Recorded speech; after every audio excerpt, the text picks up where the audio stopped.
There is excitement in the air. One of the biggest events of global diplomacy is coming to town. The G20 or Group of 20.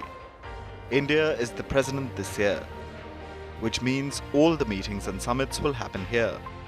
Dozens of events have already been checked off, but the big one remains, the Heads of State Summit.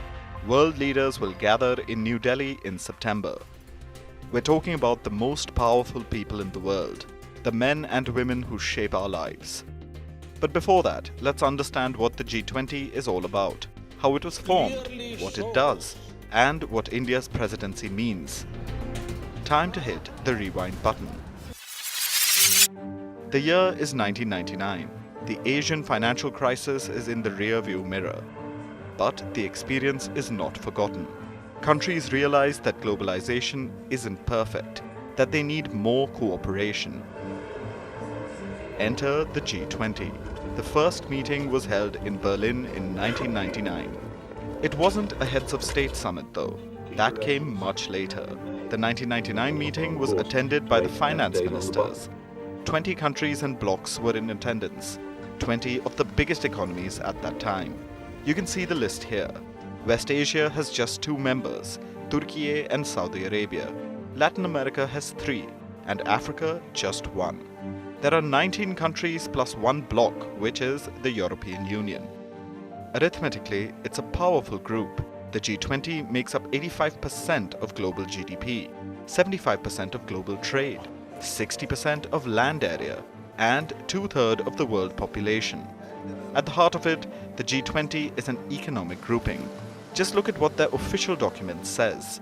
G20 is the premier forum for international economic cooperation, and it plays an important role in shaping and strengthening global architecture and governance on all major international economic issues. Today, the scope has expanded. The G20 now plays a key role in political issues. One example would be the Ukraine war, but more on that later. The G20 is different from other organizations like the United Nations or even alliances like NATO. For starters, it's informal. There's no permanent headquarters or staff. Instead, the presidency rotates. Every member holds the presidency for 1 year. For that 1 year, they are in charge of everything. Setting the agenda, running the website, deciding the theme, and of course, hosting the summits. Last year was Indonesia's turn. This year is India's. And next year is Brazil's. That's 3 developing countries in a row. India's presidency began on December 1st, 2022. It ends on November 30th this year. The theme for India's presidency is this, Vasudhaiva Kutumbakam, which means one earth, one family, one future.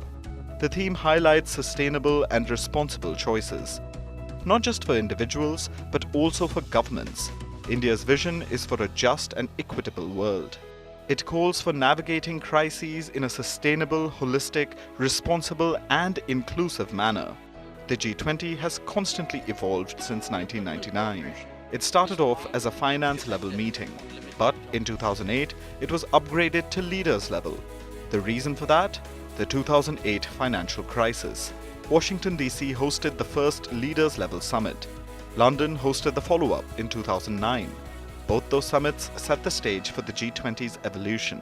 Today, it goes beyond just the 20 members. The host country can invite non-members as guests. India has invited these states. Bangladesh, Egypt, and Nigeria are on the list. Plus, world organizations like the UN and WHO always find a spot.